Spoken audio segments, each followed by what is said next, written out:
All right, welcome to Our Experience. I'm Chad Wers, Chief Executive for the American Society of Consultant Pharmacists, alongside my guest host, Krista Spivey, normally our producer on this podcast. And we're doing something different. We're on location. I think this might be one of the first on locations at one of our pharmacies that is associated with our Northeast regional meeting. So we're happy to be here with Bob Iacobucci and Beth Brown, both of MedPac Pharmacy and White Cross Pharmacy.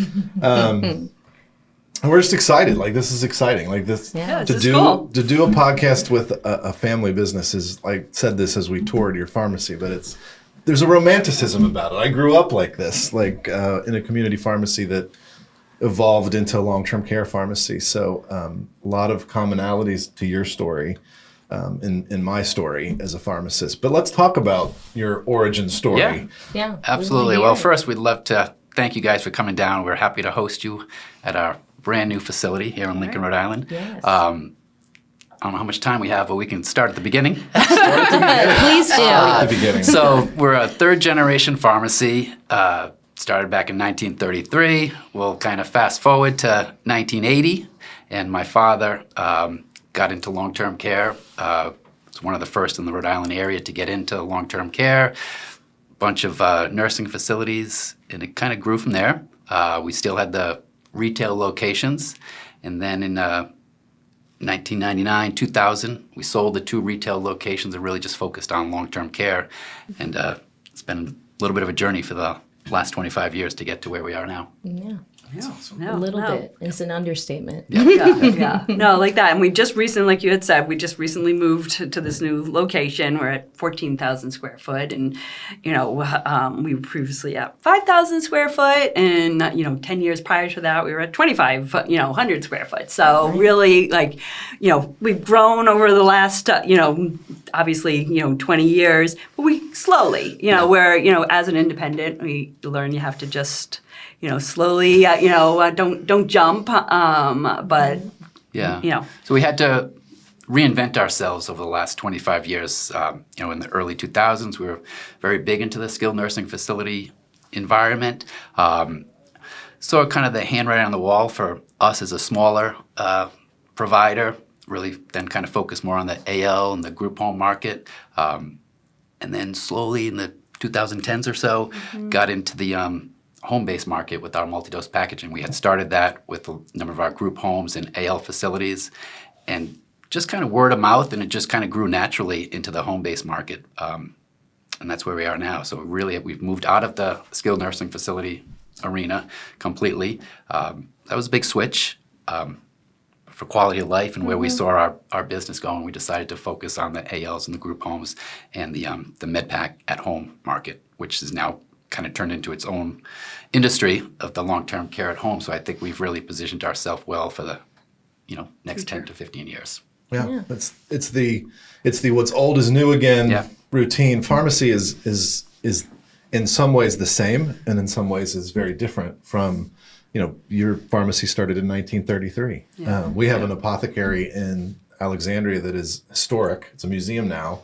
And when you walk through it, you recognize things about it that are very contemporary. Like they have an island where they dispense the medications. Like it's organized in a similar way as pharmacies are organized today. And what you realize is it's the pharmacists, number one, that are so unique, and the business owners that are so unique at providing the service of pharmacy. And, the decade changes, all these things change. But at the end of the day, you're taking care of somebody, and you're helping make sure they get their medications, and those medications are managed.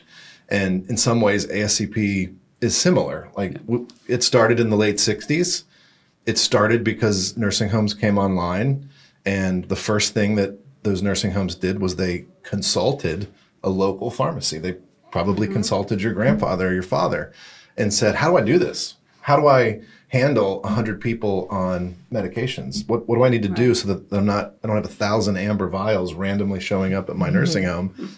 And so the packaging and the storage and the handling innovations started happening. And then obviously some of the clinical and the care portion of that started happening. And here we are 50 years later. So, hearing your story is just so, quintessential pharmacy of a family business moving with the shifts in the industry and reinventing yourselves, but really just adjusting.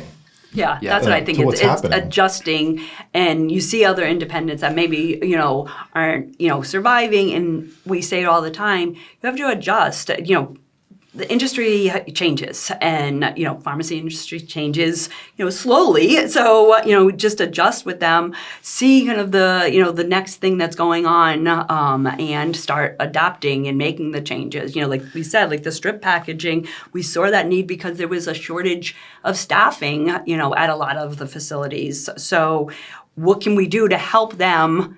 And so the patients are getting their medications in the right dose. All right, let's look at the strip packaging. And it was a big leap for us, technology based, our father, older generation, automation, sure? Usually everybody is, supposed to be just counting. Big monetary investment too. So, you've got to be confident in yourself or kind of take that leap of faith. But there's business out there. You've just got to go find it. You can't open the door any longer and hope somebody comes. So you've got to find a field that you're passionate about. Some are compounding, some are different clinical services. We like the adherence packaging and keeping people compliant. So that's our passion. It's grown to a 4,000 or 5,000 at-home patients right now in adherence packaging. So it's a good number, and we're hoping to continue to grow. And I think with COVID, it did help that people started getting used to, delivering and getting things, not going out of the house and having to pick up the prescription. So our business and the at-home model really, started to flourish even more. Oh, okay, I can, just have the White Cross Pharmacy deliver our medications. I don't have to go to a pharmacy, and taking advantage, of again something that happened, in the world, a pandemic. Right. Well, what can we do? Let's advertise here. Let's let people know that they can get their medications through us in a packaging or traditional, The whole goal is to age in place. That's the buzzword. But there's services that everybody needs, so it's nice to age in place or, stay at your kid's house. But these are complicated patients as we get older, so there's more medical needs, there's more just healthcare needs. So it's nice to age in place, but you need those services, and that's what we're providing. Yeah.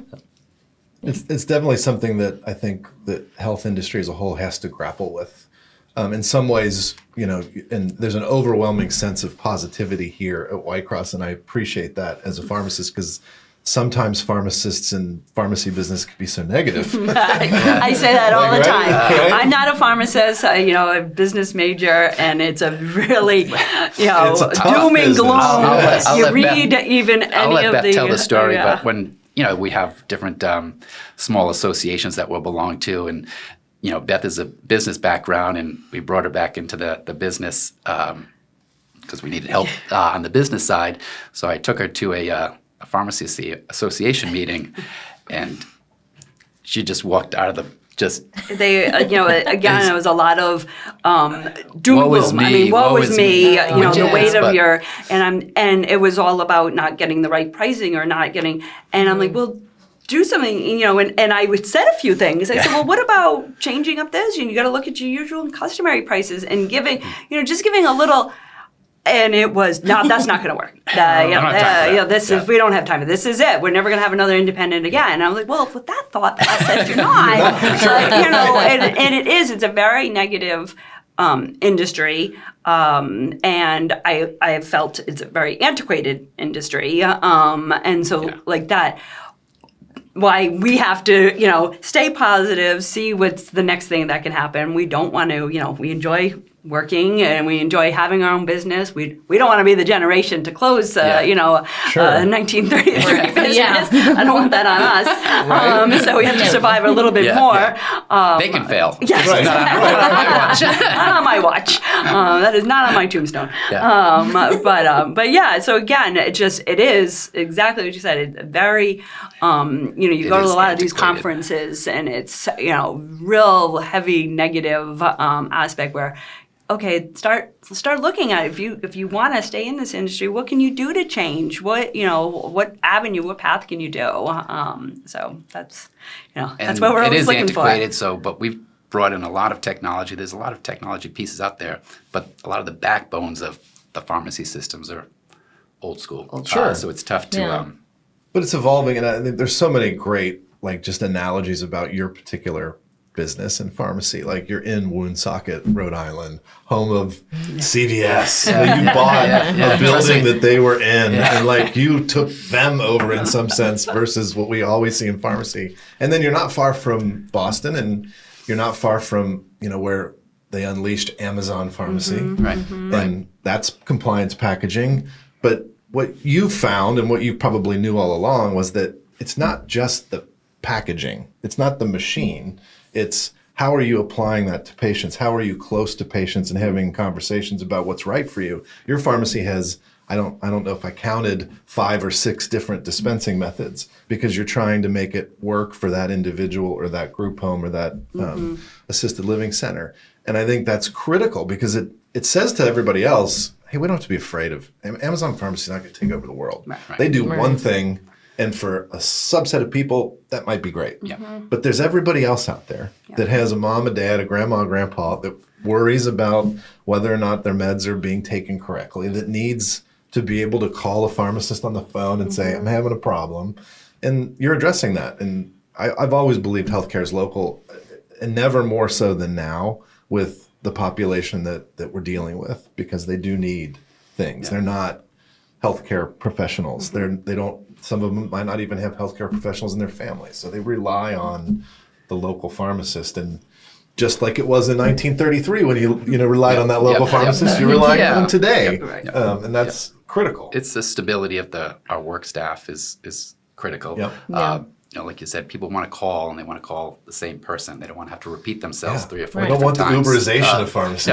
So there's a spot for that. So there's something to be said about having a consistent, stable work staff that our members can rely on. Yeah, definitely. Well, what about, let's hear a story. I mean, you both worked, like, and I always say when I talk about my history, I was a 14-year-old stock boy at a community pharmacy. Like, you can't even do that. My kids can't do that. Like, you're not allowed to do that anymore. Like, but you guys did that. Oh, we like, did it. did. Let We me were- hear some stories about your dad or even your grandfather. Yeah. I mean, we were selling liquor as 14, 15-year-olds. We had the Here we are. We had Purposes. the blue laws back in the day where you couldn't sell wine or beer on Sundays, but everybody would come in and say, "Oh, I know your dad. Your dad said it was okay." So that would be one issue. But I think we're really privileged to have worked with our grandfather, worked with our father. Yeah. Definitely. We see the hard work. We see the hard work. Oh my I think I think our strongest quality is that we're here every day. And we were instilled that from our father. Yeah. He worked, back in that days, and when it was retail, he worked 9 to 9. So we didn't really see him much, but we knew he was at work, and so that's just what we do. Yeah. We get up, we come to work every day. I think that's helped us survive. A lot of independents, they're maybe not big enough to not be there every day, and sometimes the owner or manager might not be there every day. Yeah. No, and so it it's shows important to to be the there. employees, that Exactly. we're vested in Yeah. this, because like that, we do, we do have some funny stories of us, Yeah. as I always say, we were athletes growing up too, and so we would be at practice and, I won't tell them the other story. We'd be at practice. The other and, story. the other story. And again, we were just my dad worked all the time, and my mother was, driving us to practice, picking us from practice. But there was so many times that my dad would go pick us up from practice. We'd go to school all day. We'd go to practice at night. And we got to go back to the pharmacy to close up. Oh, and wow. why don't you? Yeah. Well, Yeah. I don't have anyone working Yeah. the front. Can Yeah. you do this or go stock the shelves and But you store that, and it obviously it did something. My kids are the same way, very work oriented.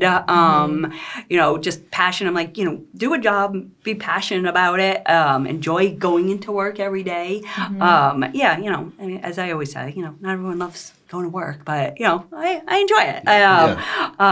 But again, I think it's just funny that I always looked at my dad like, oh my God, he works so much. Well, we're doing the same thing. Maybe not 9 to 9. Well, maybe so, because now there's no, you have your phone, you have your computer. Yeah. It's like Right. constant, Always there. you're never away.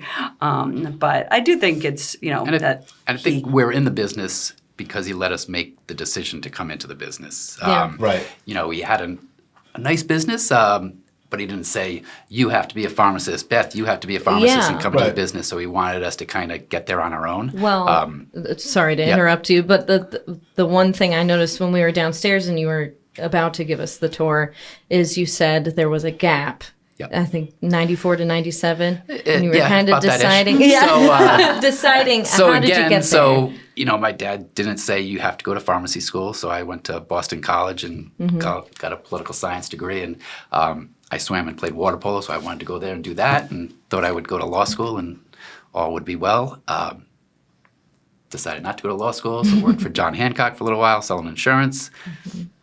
Wasn't enjoying the Monday morning. You have to, Sunday night, you don't want to be dreading your job. Right. So eventually he said, well, we've got a nice business. Why don't you go back and maybe get your pharmacy degree? So I decided to do that. I went back to URI, got my pharmacy degree. The nice thing at that point was it was still a 5-year program. So it wasn't quite as long. A lot of stuff transferred over. So I did that, and kind of here I am. You loved it? I did. I like I like being a manager. I like being a employer. I like employing 40, 50 people. It makes me proud. Yeah. I'll save a lot of the clinical stuff to our hired hands, and I'll try and direct as much as I can. Yeah. That's awesome. So, And you went to Rhode Island as well. I went to URI as well, business, and no interest You also in the. weren't coming to the business, right? You weren't. Well, like that, we were there at 9 o'clock at night because we didn't want to be there. I do not want to do that. So yeah, I went to URI. Actually, right when I graduated, I didn't have a job, started working back up again at one of the locations saying, this is temporary. But then saw that, this was in 1999. This was the height of the chains coming in, and, it didn't take much background and much business background. I told my dad, You're need out that. business. I'm here for right now, but you have to sell. We're getting crushed on, your front store. It's not worth it. And so I worked very briefly, back with them in 99. We sold to Brooks. Under your watch. Under my watch. I pushed it. I Just had to point that out. I said, go and do that long-term care, whatever that long-term care thing is that you're looking at, have Bob just do that.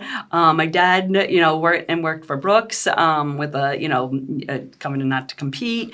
And I worked for just a Dunkin' Donut franchise for almost 10 years. And it was probably the best thing I did. And I say it to my kids all the time. I have 3, and who knows, they say they're not doing the business. But I wouldn't want them to jump right in. I want them to go get some experience, see what else is out there. I don't ever want to push that on them saying you got to come here.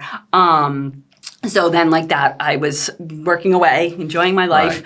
And both my dad and my brother asked to come back. 2000, we just kind of focused on long-term care. And we had a small business at the time. But I think just being there all the time, it just grew and grew and grew. A lot of times you get that call and say, can you do this? And I don't know how to do this, but yeah, we'll do it. And then kind of figure it out. And just the business kind of grew. And we got to a point where, okay, I need to bring in some sort of a business manager. Because who do I know? So who do I know? Who do I know? Let me look through my contacts. It's just like Dunkin' Donuts. There's just 5,000 more. Exactly. Yeah. Exactly. And Beth's caveat was, "I'll come back, but I want to be busy. Are you sure you're busy enough for me?" Yeah. And we said, so, "Yeah, they are. They are. Yeah. So like that. And so I came back, and that was in 2008. I was, it was based on my youngest. It's been great. And what we did at that point, that's when we started, when we originally said, we started getting into automation and really, developing the business end of it and seeing growth on that end. And I do think a lot of pharmacies, again, back to one of the conversations, they're very set on, I have to have my pharmacist. It's only my pharmacist and a technician. Well, not every pharmacist is business minded, and you have to, in this industry, especially right now, have someone with that business sense of saying, okay, you need to do this, or, ooh, stop doing this. Like, I mean, again, we got out of the nursing home business because I was like, numbers are bad. The numbers are horrible. We're spending a lot of money on payroll, having a pharmacist wait around, a technician wait around for one admission. Right. So I was like, this isn't making sense. We don't have the volume. So you either go all in with the SNFs or you're out. So again, making those decisions, having that business, and I think it's hard for pharmacists, especially independents, because they don't have, they're looking at the bottom line, like saying, oh, bed no. count, bed count. Right, bed count. right. I mean, This extra is- beds, but are yeah. they good beds? Are you losing money on these beds? Yeah. So you've got to evaluate. So Well, I think without a doubt, somebody with a business background looks at it. Pharmacists are notorious for being benevolent and empathetic, giving things away, and not looking at it with that Welcome to our world. objectivity Yes, that you need to yes. have to say, why are you selling that at a loss? Yeah. Like, Yeah. stop doing that. Like, and the pharmacist is like, I know, but they need it. yes. Well, we have a Right, lot of those conversations because I'll have a nice account that I like the nurses and the director, and Beth will come in the office and say, "We're losing money on these. Why gonna are say. we with them?" That's Like, why well, she's they're here. really nice. And they really need us. Yeah. It'll work out. There's room and for it'll work some out. of it. There's room for some of that. Absolutely, Yeah. and that's where again, you have to give and take, and okay, yeah, they are, and all right, yep, this is what we do, and you have to be empathetic to a lot of our, just her patients out there. Okay, this is. They have no choice. This is, we might be losing money on them. But again, looking at the big picture, you haven't losing money on 10 of them like that, all right, or one or right. two, Yeah. and all right, that's fine. It's the cost of, doing business and being independent. So, Yeah. Yeah, your mission has to have a margin at some point. yeah, Or else absolutely. there's no mission. Absolutely. Yes. Yes. Or there's no Without a mission. doubt. Yeah. Well, so part of the reason why we're here is because White Cross is the pharmacy host for our Northeast Regional meeting. And I want to highlight that a little bit. We're so happy to have you as the host, but really the idea is to highlight a local pharmacy of that region that we're visiting for that meeting and just kind of see all the wonderful work that you're doing and hear about how you got here, like what we're doing right now and touring your facility. And then also giving you the opportunity to meet with other people that will be at our meeting and network and see what they're doing with their business and what's working, what's not working, although everything that you're doing sounds like it's working very well. Yeah, and then if you have like a topic that, is very important to you that you want to talk about, give you an opportunity to stand up and talk to other people about it. And, that's kind of the beauty of the pharmacy host. And So- we're excited to get even more of those. When we got the call or the email, I was a little taken aback I think, at first. you had emailed yes, me. I You emailed had you. emailed me, and I said, I'm going to get this. Yes, I remember. Because, years past, we were heavily involved in ASCP. I used to go to all the conventions. But again, as the industry changes, our participation certainly waned. So I was like, maybe we want to be the best hosts. But as our business has changed, I think ASCP's business has changed as well. They've kind of embraced the long-term care at home.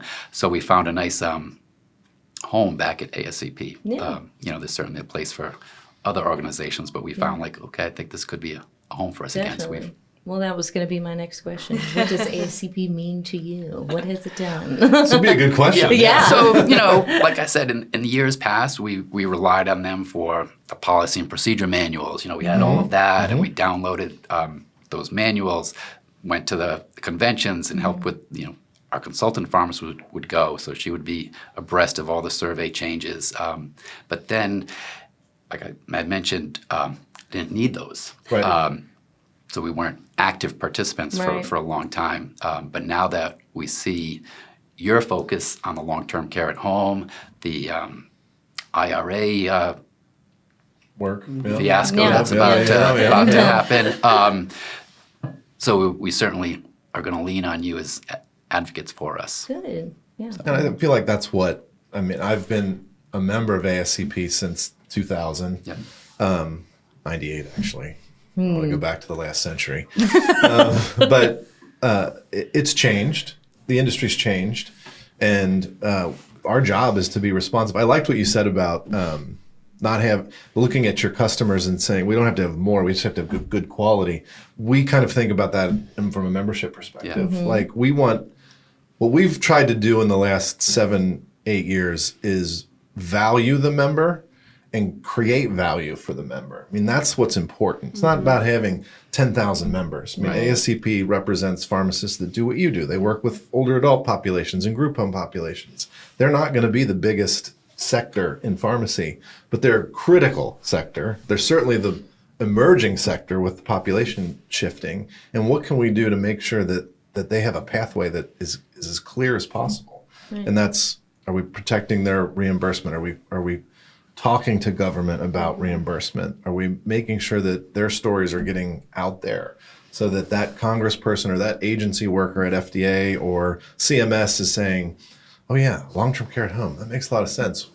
We don't have enough nursing home beds. Right. And we have 20 million more people coming, and they're not all going to walk to the corner drugstore and pick up their scripts in an amber vial. Like, how are we going to accomplish that? Well, we need people that do what you do. And you've been doing it and evolving with the population, with people.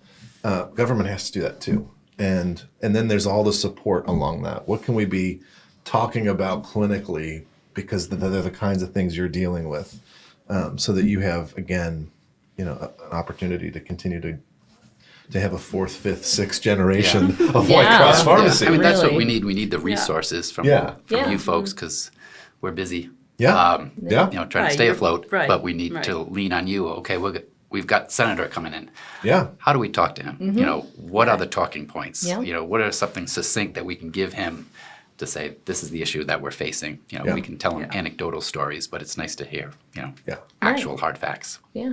Absolutely. Well, we really appreciate the opportunity to tour, to come. Yes. I mean, we've not gone off-site to a pharmacy to do a podcast before, but now the expectation is we'll have a podcast studio. I was just going to say, we set the bar really high for you guys. We did set the bar. Yes. And what pharmacy has a podcast studio? We do this weekly. We do. And I do like this whole spin of being in Woonsocket and in the shadow of these empires out there that are so dangerous and scary to everybody else. And here's White Cross Pharmacy beating everybody up. So, we talk about changes in reimbursement. Honestly, it's tough in Rhode Island. As far as you see different states doing different things. I hate to say it, we're really going to more rely on the federal government, because anything an independent wants in Rhode Island to get through is going to be difficult. Tough. It's tough. I think there's some good movement. I applaud all the positivity that I get here about pharmacy and about your work, because that's the way I feel about pharmacy. I have always felt that way about pharmacy. It's probably a Achilles heel at some point, but I think that things will break positively for people that are taking care of those complex patients and those older adult populations. For sure. I mean, we have to. We have to. It's going to be tough. There was a lot of doom and gloom for Y2K, a lot of doom and gloom for the Medicare Part D when it came out. Beth and I's realization was, okay, things aren't that bad. Let's let it play out. We'll see how things go. Yeah. Don't overreact. 2026 is, I'm a little worried. So we'll see how it. But it's interesting because it's how cyclical things. I mean, you talked about it. Like in 1999, you were like, we have to sell this part of our business. Mm-hmm. Like that was a bad time. Right. But you found your way through it. And that's right. And you're already doing the kinds of things that you in 20 years, your kids or somebody's going to say, we did the right thing in 2026 when it really looked bad. We were already on the path. The course. Right. So we appreciate it. This was awesome. Great. This was great. So much. All right. We'll see everybody next time on Our Experience.